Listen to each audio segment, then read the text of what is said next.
네, 인사드리겠습니다. 저는 블루아이 그리고 코리아 부동산 대표 배양혜입니다.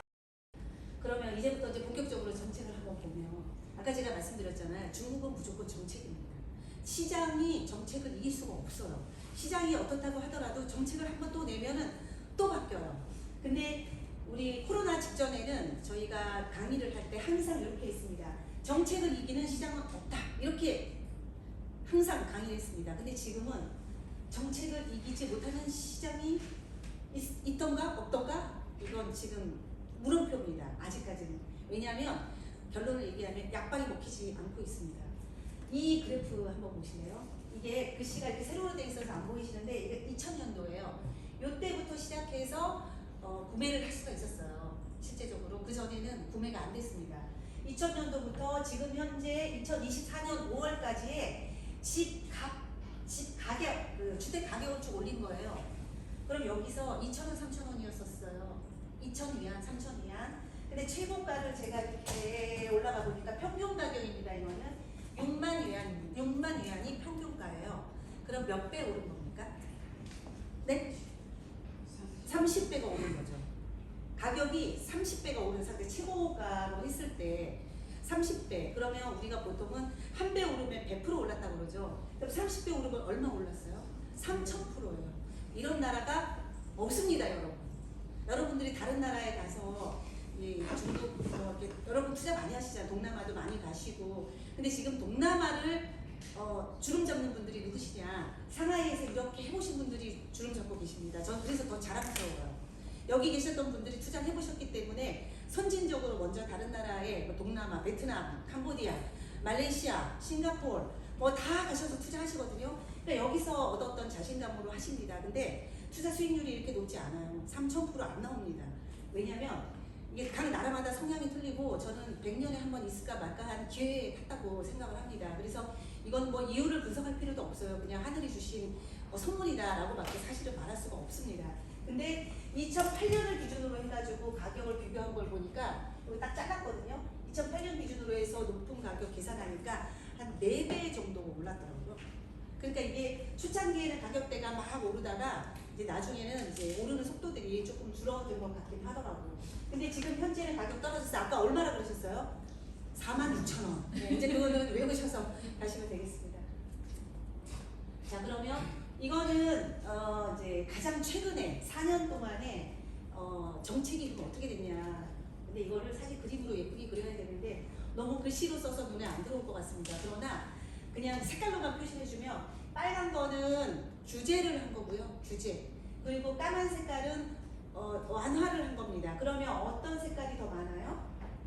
완화하는 게 좀 많습니다. 그럼 정부의 기조는 지금 완화의 기조로 가고 있는 겁니다. 근데 제가 결론만 하나 말씀드리면 뭐냐면 중국은 정책대로 하시면 됩니다. 제일 여러분들이 잘 하시는 건 팔라고 하나 어떻게 하면 됩니까? 파시면 돼요. 사라고 하시면 어떻게 하면 돼요? 사라고 하면 됩니다. 어떻게 보면 오늘의 정답은 그거예요. 왜 그런지는 제가 계속 설명을 해드릴 건데요.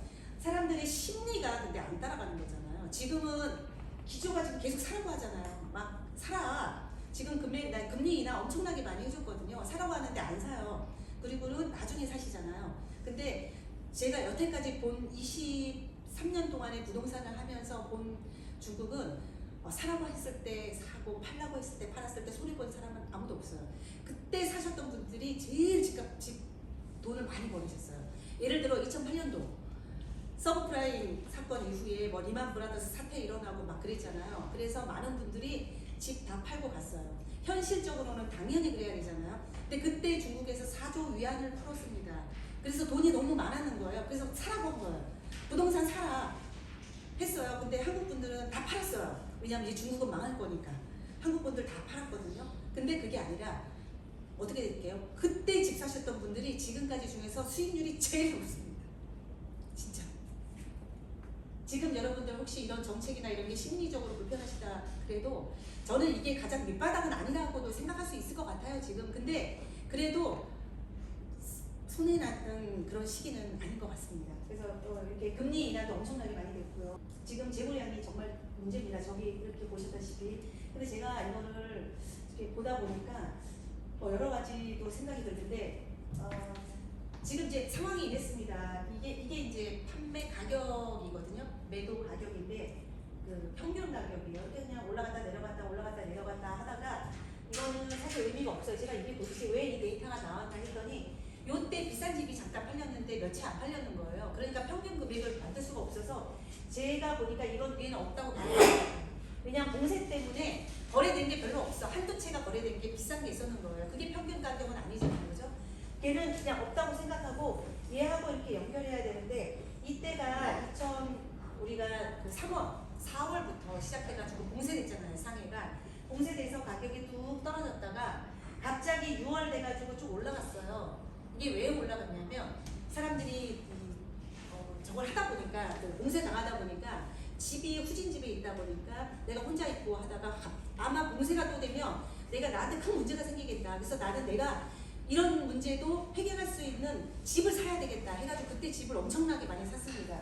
그래서 이렇게 가격이 뚝 떨어졌다가 엄청나게 올라갔어요. 요때 파신 분들도 꽤 있어요. 근데 이분은 뭐 월세가 안 하면 사실은 팔아줘. 이거보다 사실은 더 엄청 비싸게 이렇게 팔았던 분들이 있으시거든요. 그러고 난 다음부터는 막 뚝뚝뚝뚝뚝 떨어져서 지금 현재 이렇게 있습니다. 근데 이제 주택 재고량을 보니까 중경이 보니까 엄청나게 재고가 많더라고요. 중경은 재고를 다 털려면 얼마가 걸리냐면 4년이 걸린대요.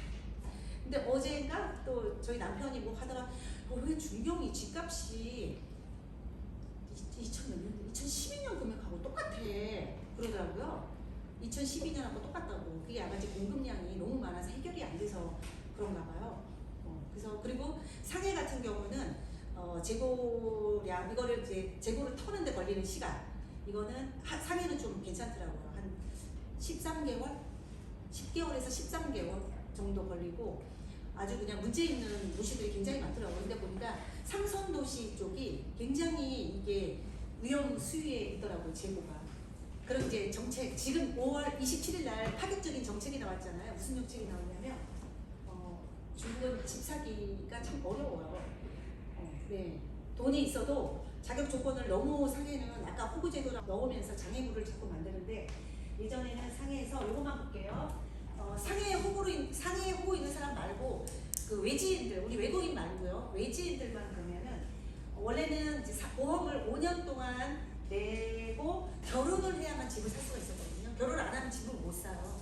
그랬는데 그것을 사회보험 5년이 아니라 3년으로 조정이 됐고요. 그 다음에 뭐 5대 신도시 쪽은 조금 더 조건이 좋아요. 여기는 정부에서 장려하는 곳이니까 여기는 2년으로 조정이 됐고 그 다음에 린강 같은 경우는 더 하이테크나 반도체 쪽 이런 쪽들도 많이 들어가고 하니까 이쪽은 기존 정책을 유지하는데 1년이에요. 되게 좋아요. 지금은 상하이 전 지역, 총명도 빼고 상하이 전 지역의 기존 주택은 구매가 가능해요. 근데 분양은 안 됩니다. 분양은 외환선 바깥에만 구매가 가능해요. 미혼들은. 근데 뭐 이혼하신 분들도 애가 있으면 또 구매 가능하고 하다 그러더라고요. 근데 지금은 정부에서 정책을 주는 게 뭐냐면 대출을 엄청나게 인하를 해서 대출 이자가 3.5%까지 내려왔어요. 제가 부동산 하면서 상하이에서 가장 낮은 이자입니다. 저 심지어는 6.9%일 때도 집 많이 팔았거든요. 거기도 엄청 많이 사셨어요. 그걸 평균 한 4.5%, 4.9 그 정도에서 많은 분들이 구매를 하셨었어요. 근데 지금 3.5%예요. 조건이 너무 좋지 않아요? 근데 계속 인하하고 있는데 어쩌면 더 인하할 수도 있어요. 지금 분위기로 봐서는 더 인하가 될 수 있다라고 또 평가를 하더라고요. 그래서 알고 가실 거는 지금 현재는 집을 살 때 그럼 나 돈 얼마 내고 살 수 있느냐. 지금은 맨 처음 사실 때는 20%만 내시면 살 수 있습니다.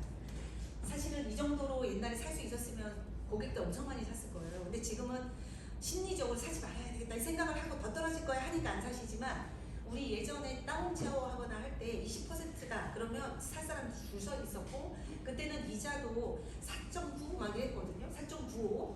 근데 지금 3.5예요. 그러니까 되게 조건은 엄청나게 좋습니다. 그리고 이제 두 번째 내가 집을 그 중국인 기준으로 내가 집을 두 번째 살 때는 손수금이 35%예요.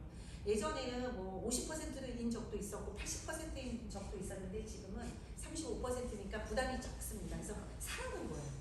정책의 기조는 사라, 기존 주택 사라 그 뜻입니다. 이거는 제가 아까 말씀드렸죠. 이게 되게 중요한 것 같아요.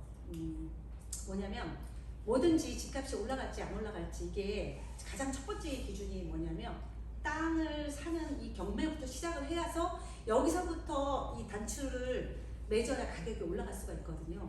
근데 지금 정부에서 한동안 아시다시피 그 회사 이름이 뭐지? 헝따 이런 회사들이 왜 망했냐면 대출을 해주기로 한 정부에서 대출을 해주기로 했는데 막 여러 조건들을 막 내걸면서 공동부유한다고 여러 조건을 내면서 대출에 상한선을 둔 거예요. 기업들 부동산은 어느 은행에서 부동산 대출을 35%만 해라 막 이런 식으로 그리고 또 뭐 부채 비율을 줄여라 이렇게 해서 개발상이 돈을 쓸 수가 없고 빚을 지게 많이 만들어버려요. 그 정책이. 그래서 그 개발상들이 살아남을 수가 없었던 거예요. 그래서 근데 이제 그런 게 계속 이렇게 유지가 되고 하는데 요번에 정부에서 약간 이런 정책을 펼쳤는데 6월달에 나온 정책인데 아주 이슈화는 안 시켰습니다. 근데 이 내용이에요. 이거 무슨 내용이냐면은 땅을 팔 때 10%를 까지 하고 10%가 넘으면 그냥 10%에서 종료시켜버려요.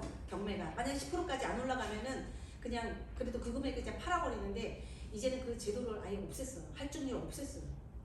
그럼 어떻게 하겠다는 뜻이에요? 시장에 넘기겠다는 거잖아요. 드디어 경매하는 게 시장으로 넘어갔어요. 정부의 의지는 그래요. 근데 지금 시장이 만약에 아주 안 좋다. 그럼 할증률이 10%도 안 될 수도 있어요. 0.1도 될 수도 있고 아니면 더 안 좋을 수도 있긴 한데 그럼 봐야죠. 근데 개발상이 머리가 엄청 좋기 때문에 제 생각에는 손해보면서는 절대 안 할 것 같거든요. 그러면 개발상이 본인들이 땅을 사서 그것을 10%를 해가지고 이걸 분양가를 매겨야 되는데 분양가 매길 때 금액을 내 마음대로 매길 수 있는 거예요 이제는. 그러면 분양가가 상식적으로 올라갈 수 있는 상황이에요. 그게 어떻게 보면은 인사이트, 네, 오늘의 인사이트. 근데 지금은 이 택지 연동과 제도 이런 게 다 폐지가 됐어요. 그래서 되게 궁금해요 어떻게 될 건지. 그래서 지금 보는 견해로는 한 지금부터 지금 이게 발표가 된 거잖아요 6월달에. 그러면 이 땅을 사가지고 분양하는 데까지 시간이 걸릴 거 아닙니까? 그러면 이 제가 확인해 보니까 빠른 거는 6개월 안에도 짓는데요 집을.